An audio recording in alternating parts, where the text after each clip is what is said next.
¿Qué tal amigos, amigas? Qué gusto estar nuevamente con ustedes en este nuestro Mirador 656, que como ustedes bien saben, trabajamos, tratamos, hablamos de cosas que tengan que ver con la historia, la cultura, la sociedad y esos aspectos esenciales de nuestra sociedad mexicana. Y el día de hoy, bueno, pretendo hablar con ustedes acerca de un tema que muy pocas veces se aborda y que sin embargo todos tenemos una idea acerca de lo que eso representa. Si nosotros hablamos acerca de lo que es un mercado, inmediatamente empiezan pues una serie de ideas con relación a lo que representa, a lo que es, a lo que quiere decir un mercado. Y es que este tipo de espacios son muy antiguos, tienen obviamente una historia maravillosa. Desde luego no se diseñaron de una vez y para siempre. Esto quiere decir que los mercados, al igual que el resto de los espacios de convivencia del género humano, también tienden a tener cambios, también tienen modificaciones, y eso los hace sumamente dinámicos. En su estructura interna de suyo lo son, pero los hace sumamente dinámicos a través del tiempo. De manera que este día vamos a hablar de esos espacios físicos donde se realizan ciertamente transacciones comerciales, pero donde se han realizado transacciones comerciales muy diversas y bueno, podemos imaginarnos nosotros las comunidades originarias donde no había un elemento económico, un elemento pecuniario, como había la posibilidad del intercambio, del trueque, de cambiar una cosa por otra y de que las mercancías tuvieran el precio con relación a otras mercancías que se ofrecían en el mercado.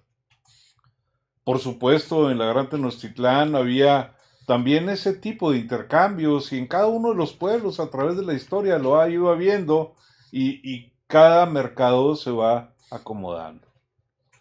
Por supuesto que la llegada de los europeos a nuestro continente, la llegada de los europeos a nuestro territorio, propició cambios en la estructura de los mercados y esto hizo que se modificaran algunas cuestiones. Por supuesto que pensar en cambios en la etapa, en el periodo de la conquista, donde todo se concentra más en la lucha que en establecer una nueva tradición cultural, es verdaderamente complicado y quizá no haya el tiempo suficiente para abordarlo. Sin embargo, una vez que empieza a consolidarse todo lo que tiene que ver con el proceso de colonización, que por cierto nunca fuimos una colonia en el estricto sentido, pero sí donde empieza todo ese proceso de ocupación física del espacio por parte de los europeos, es donde empiezan a surgir nuevos elementos, porque por supuesto que los mismos europeos que habían venido desde Allende el mar, pues tenían que encontrar o construir los espacios a los que estaban habituados. Así como se iban habituando a nuevos sabores en la comida que encontraban en los pueblos donde estaban asentados, así también fueron encontrando nuevos espacios y construyendo nuevas formas de relación con los ocupantes originarios de las regiones a las que iban llegando. De tal suerte que voy a hablar de un mercado que prácticamente empieza en el siglo XVIII y que es además muy emblemático por muchas razones. Este mercado, que se conoce con el nombre del Parián, está inspirado, curiosamente, con los mercados de las Filipinas en Asia durante la época colonial, porque recordemos que Filipinas también fue una posesión de España y que ellos, los españoles, cuando iban a Filipinas, empezaron a hacerlo a través del puerto de Acapulco y se trasladaban hasta Filipinas y al buque, a la nave, al barco que venía desde allá, le llamaban la nao de China. Y esta nao de China, en 1703, al principio, al inicio del siglo XVIII, cuando se construye el Parián en la ciudad, en lo que era la Ciudad de México, ya era México, se construye precisamente en el Zócalo de la Ciudad de México. Imaginemos esa gran plancha, imaginemos ese gran espacio, y por ahí en alguno de los lugares estaba ubicado precisamente el Parián. Lo que más me llama la atención es esa tradición, esa manera de ir estableciendo el poder en un mismo espacio, una concentración del poder. Porque por un lado, obviamente no de manera simultánea, pero sí fue construyéndose un espacio para el poder político y ahí vemos lo que ahora es el Palacio Virreinal, donde está el poder, asentado el poder ejecutivo, y vemos también el poder eclesiástico, en donde está ahora la catedral. Entonces, por un lado, el poder eclesiástico, por otro lado, el poder político, y el Parián de suyo representa el poder económico. O sea, dinero, creencias y gobierno. Y las tres estaban en el mismo espacio y obviamente representaban en ese momento, desde luego, representaban los puntos más notables de la sociedad, que regulaban la sociedad en ese tiempo. ¿Qué se vendía en ese lugar? Porque obviamente el Parián, en un espacio como ese, no era un mercado propiamente popular en el sentido estricto del término. Ni siquiera era algo parecido a lo que es un mercado popular. El tianguis tradicional, ese lo ponían en algún barrio, lo ponían en Mixcoac, lo ponían en otras partes, y ahí confluían los productores agrícolas, y ahí se hacía el intercambio. Igual el pescado que traían de la costa veracruzana, ahí lo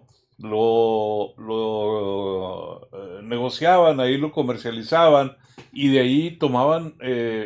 productos que necesitaba la gente para sobrevivir. Acá en el Parián lo que había era lugares donde expedían sedas,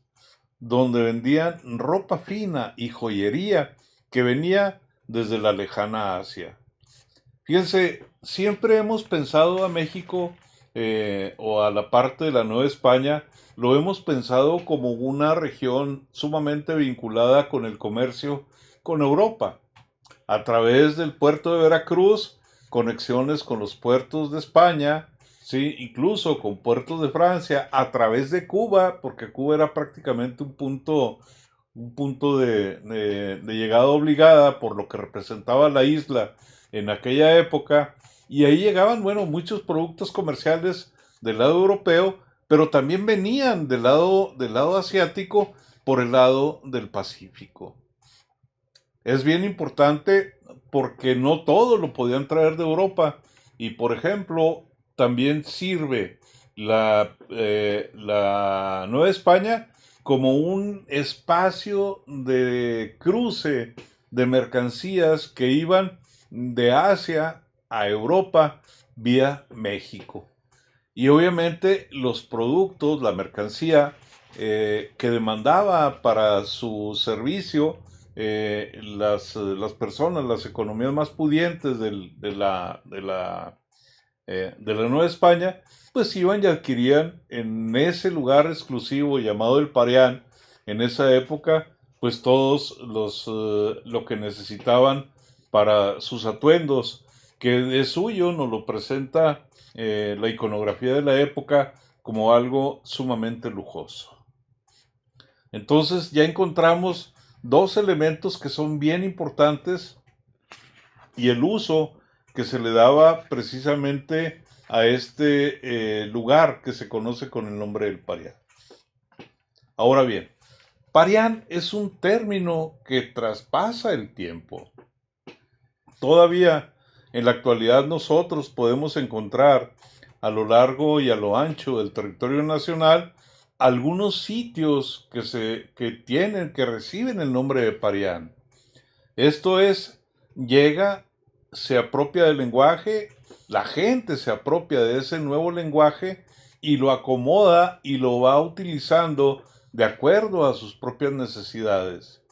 De tal suerte que nosotros, por ejemplo, en el estado de Jalisco, en las inmediaciones de la ciudad de Guadalajara, en un sitio que se conoce o que se llama San Pedro Tlaquepaque, encontramos el Parián.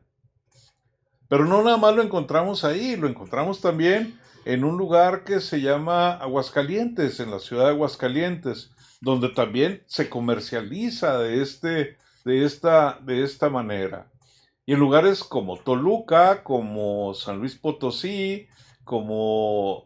por lo pronto esos que me acuerdo, pero hay uno que también es importante que se mencione porque está ubicado no en una gran urbe, entre comillas, pero sí está ubicado en un lugar que se conoce con el nombre de Nochistlán de Mejía, en el estado de Zacatecas. Entonces, vemos cómo va cundiendo el uso de los vocablos, cómo va cundiendo el uso del lenguaje y cómo va permaneciendo el uso del lenguaje y las prácticas continúan, aunque hay determinadas modificaciones. ¿Por qué? Porque si bien es cierto, en el Parián que estaba en la Ciudad de México, digamos, en el lugar más exclusivo por sí mismo, en la Ciudad de México, donde se expendían todo ese tipo de sedas,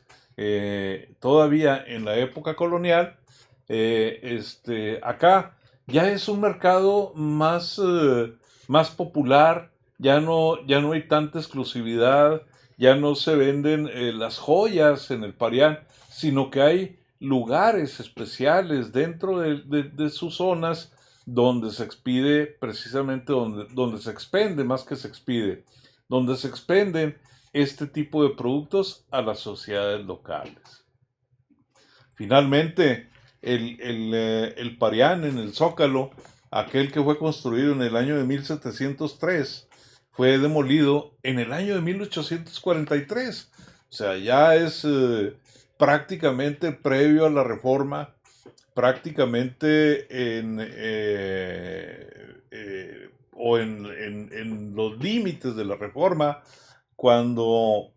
se demolió este mercado y donde se queda ya un espacio social que es ahora más un espacio para la sociedad local que me imagino, por el tamaño que tiene en la actualidad, en esa época haber sido un espacio verdaderamente enorme, increíblemente enorme, donde cabía prácticamente, yo creo que toda la población de la Ciudad de México. Y bueno, entonces obviamente no era una plancha de concreto, pero sí había árboles, había caminos, había manera de encontrar ahí a la gente y ese era un espacio social de intercambio donde iban familias, donde iban personas y donde alguna vez había estado un Parián. De manera que esto es, amigos, algo que nosotros no debemos perder nunca, nunca de vista, debemos seguir pensando en este tipo de asentamientos, en este tipo de lugares que son los que propician fundamentalmente la construcción y el desarrollo de una sociedad. Bueno, el Parián, como los mercados, entonces y ahora, ¿sí? Son lugares claves para el desarrollo de la comunidad. Son lugares claves para que haya un encuentro entre la sociedad.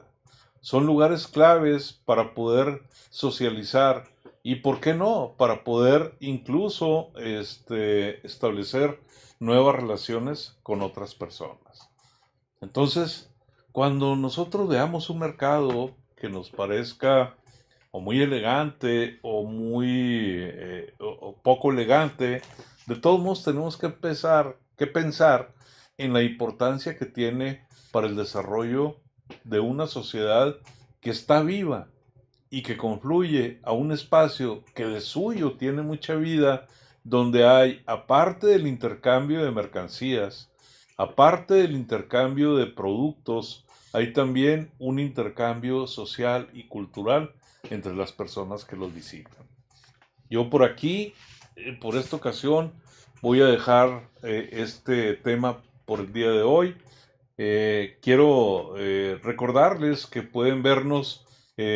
obviamente en YouTube, en Spotify, en TikTok y que bueno, les pido por favor que se registren, que le den un like, que lo compartan para que todos tengan la oportunidad de conocer estos aspectos de la historia de nuestro país.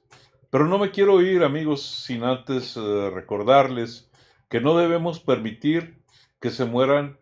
nuestras libertades, que no podemos permitir que se muera nuestra democracia. Y ya por último, bueno, quiero desearles que tengan ustedes un excelente tiempo todo el tiempo.